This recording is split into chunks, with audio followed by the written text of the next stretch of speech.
Sana hindi ko pagsisihan to. Diyos ko. Hindi ako sure. Guys, makikita nyo na yung napakadaming motor.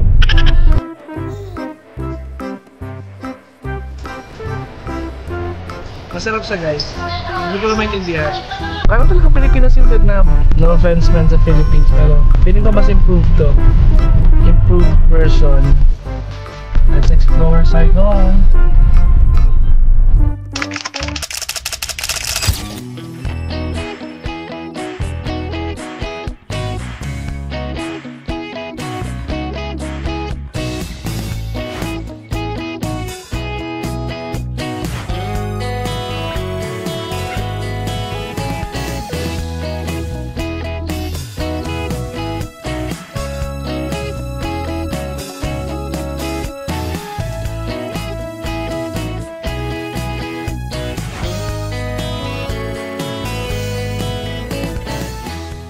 Hi guys, so now we just got out of the house. We're flying again.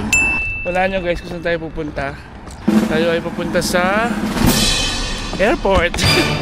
Meron tayong dalang maleta. So punta mo tayo sa sasakyan.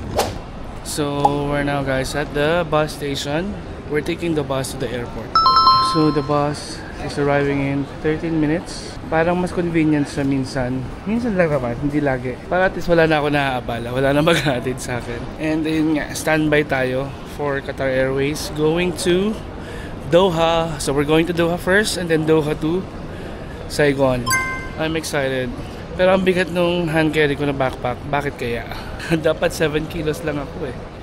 Hindi ako makapag-fit check kasi layo ng camera. Pero yan. Black and yellow, black and yellow. Yeah. Yan lang. So yun. Parating naman na yung bus. So wait na lang natin. Mga 10 minutes. Hi guys. So we're now here at the airport. So dito na tayo. Welcome to Zayed International Airport. So magpapalista na ako for standby. I still have 4 hours to go before my flight. So ito yung perfect time for standby. So we're done checking in finally.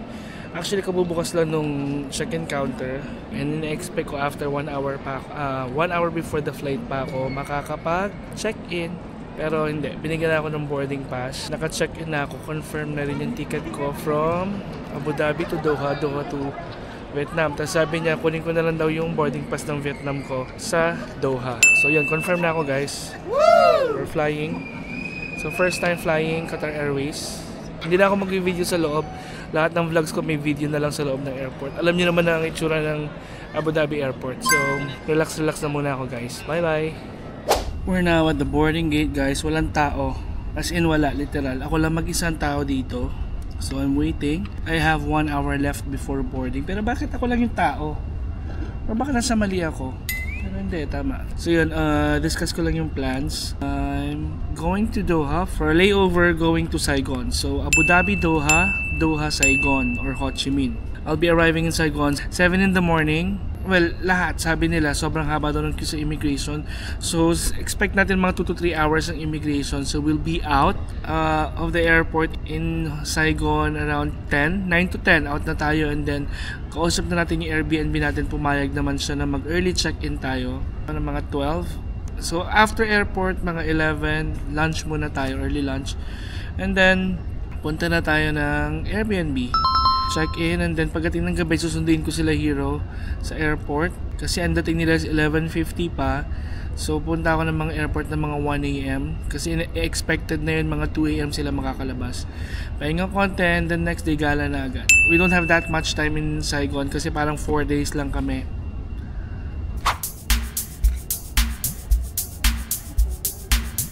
We're now boarding guys. Nakita ko na yung plane. Maliit lang yung plane natin, Airbus A320 Neo. Parang 100 plus lang yung capacity kasi nga papunta lang tayo ng Qatar. And then from Qatar to Saigon, yun yung malaki. 787 yata tayo doon. Ito walang internet, so yung isa may internet. Pero nakita ko yung seat ko doon sa papuntang Saigon. Ayoko, nasa middle seat ako. Gusto ko aisle eh. Hindi ako nakapili kasi binigyan na lang ako bigla ng seat. Gulat ako, pero thankful ako kasi nga nakasakay ako kahit standby. Yes. So this is Qatar Airways. Yes. See See you later guys. Bye. Yeah, so dito tayo.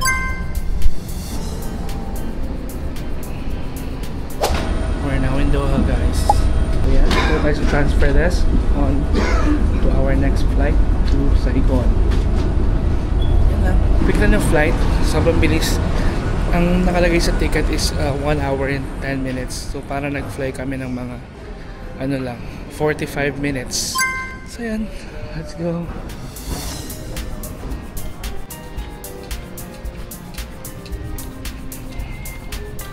Welcome to Doha guys. This is Hamad International Airport. Welcome.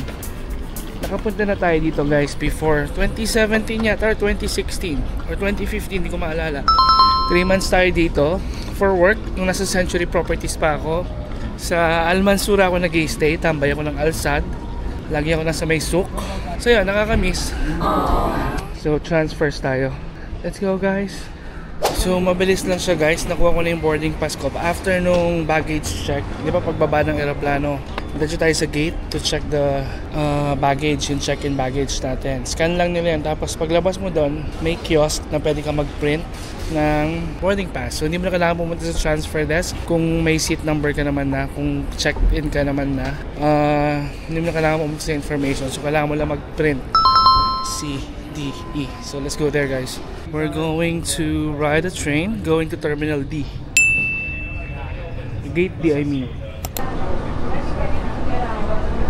Quick train lang, less than 5 minutes. Hamad International Airport, no? Lumalaban sa Singapore. Meron na rin sila mga falls and garden dito. Wow! This is Fendi Cafe. Pinaka-last yung ano natin, yung gate natin. Ganun ba talaga pag Asia? Last ba? Welcome to Hamad International Airport, guys. Pwede ka mag-relax o mambay. Ganon. Ganon yun. Siguro tama na muna yung pag-video. Parang sa airport pa lang, ilang video na na-take natin eh. We're now here in Vietnam guys. We just arrived in Ho Chi Minh City. So punta na tayo ng immigration. Siyempre, kilala to sa may pinakamahabang immigration. So balikan ko kayo mamaya ha. We're now in passport control. So where's the queue?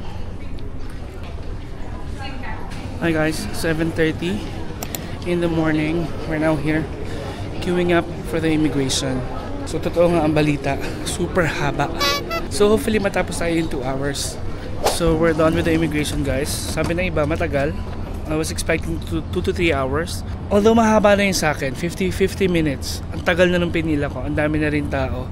Pero hindi naman siya ganun ka bagal. I was expecting for worse. Siguro kasi nga, in-expect ko yung worst. So I'll now check my baggage. Hindi ko alam kung saan. And then maybe I'll look for something to eat. Check-in natin is 2 PM. Pero pumayag si Airbnb na mag-check-in tayo ng 12. Nga sa tagal ng immigration, naka-ready na yung luggage. Ayan. So kinuha ko lang yung luggage ko and then I'll go out. I'll look for my SIM card. We're here in the arrivals hall. So tayo sa Vietel. Ayan. Bumili ako ng 3 SIM card. 1 for Hero, 1 for Camille, and 1 for me. Hindi na ako kumuha ng only. Kasi parang mas mahal. Kinuha ko 5 GB per day. Which is sufficient naman siya. Based on experience. And lahat naman kami is may SIM card. Medyo maulan guys. Nasa forecast naman na. For the whole week mag-uulan. I hope not so much. Pero maganda na rin yun para it's not hot. Sayang ang outfit kung laging baha. So okay na yung SIM card. Nakuha ko na yung SIM card. So ngayon, magbubuk tayo ng Grab papunta sa Airbnb. Pero ang aga pa guys. Ang aga pa. So pagdating doon siguro iwanan ko muna yung luggage ko. And then I'll go somewhere to eat. This is the outside. Parang Pilipinas guys. It looks like I'm in the Philippines. Nakakamiss ang Pilipinas. What if umuwi kaya ako ng Pilipinas? What if lang naman, no? After Vietnam, imbis na bumalik ako ng Abu Dhabi, uwi kaya ako ng Pilipinas. Tingnan natin kung anong mangyayari. Uuwi ba ako or hindi? Surprise guys. Surprise. So we're leaving guys. Let's go. Can I sit in front? So nakasakay na tayo guys. Will take about 45 minutes max siguro. Or sana hindi. Pero maaga pa kasi, so feeling ko hindi pa ganun kalala yung traffic. We're going to the center para mag-check in. Nag-message na ako sa Airbnb kung pwede kong iwan yung baggage ko. Still no reply. Baka tulog pa. It's early. It's around 8 lang naman. So pag pumayag siya, iwanan ko dun yung baggage ko. Tapos maglalakad-lakad na ako para kumain, mag-coffee and all. And then 12, pumayag naman siya, mag-check in tayo ng 12. So I'm excited. Let's explore Saigon. Woo! Guys, makikita nyo na yung napakadaming motor. So, ganyan din naman sa Bangkok, ganyan din naman sa Pilipinas, pero dito kasi super dami. Daming sign ng communism dito, guys. I can see karet at maso. Karet at maso. Yeah. So yan. Hindi ako mahilig sa history, so hindi ako pupunta ng... Huwag nyo asahan na pupunta ako, guys, sa Mekong Delta at sa Kuchi Tunnel. Dahil bukod sa unlucky ko at hindi ako kakasya sa tunnel, wala talaga ako hilig sa history. Makikita nyo sa iba kong mga vlogs. Sa Europe puro museum. Wala akong pinasok. Ang pinasok ko lang si Mona Lisa at si Rembrandt.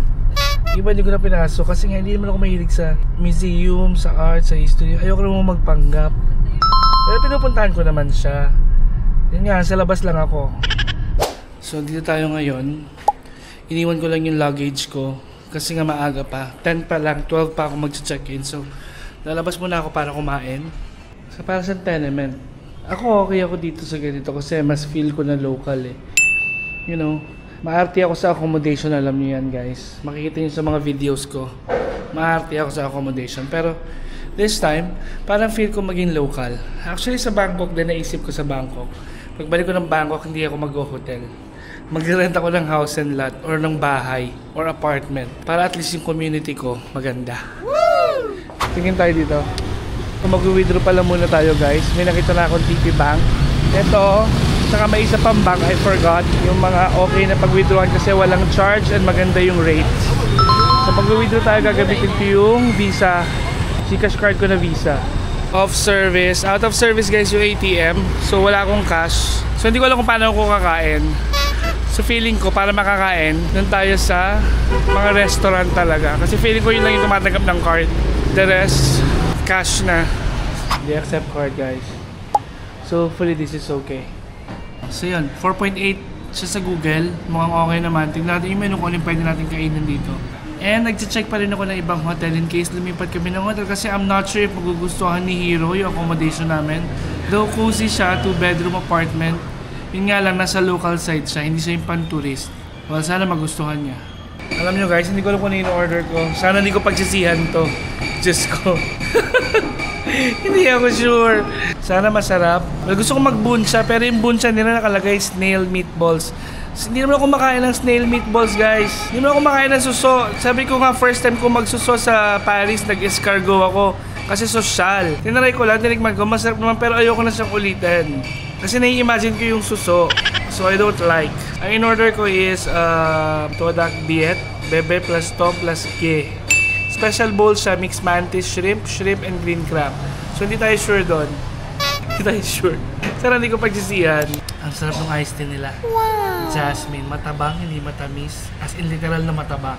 Pero ang lasang-lasa yung jasmine. Jasmine tea. Sakitin niyo sobrang putla. Jasmine tea siya na may yellow. Matabang pero kasi sarap. I like it. It's 4,000 dong.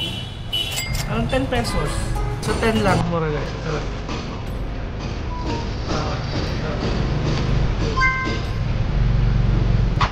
Hindi ko alam kung anong kinakain ko guys.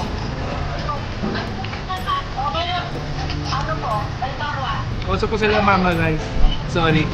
Alimutan ko na nag-record ko lang.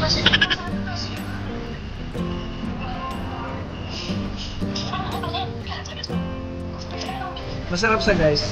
Hindi ko na maintindihan. Special bowl. Halo-halong seafood, crabs, mantis shrimp, tapos shrimp, tapos may tofu. Hindi na pamalansa yung sabaw. Hindi ko maintindihan eh.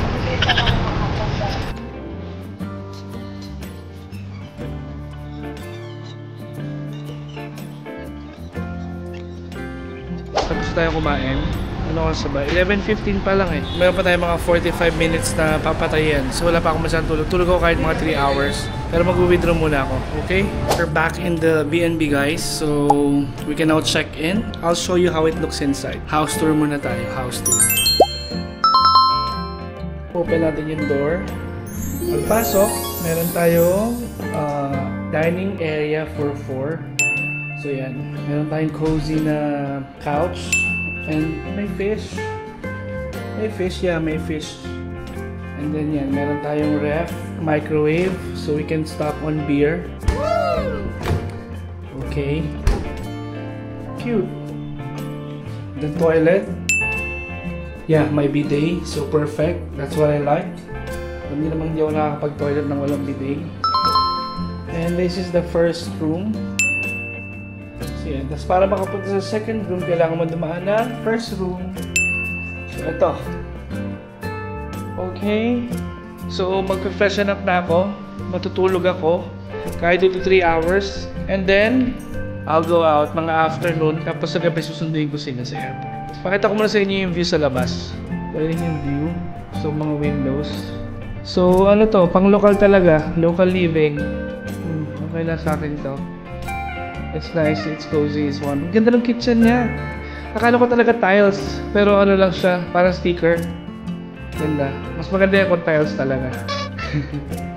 Bye bye!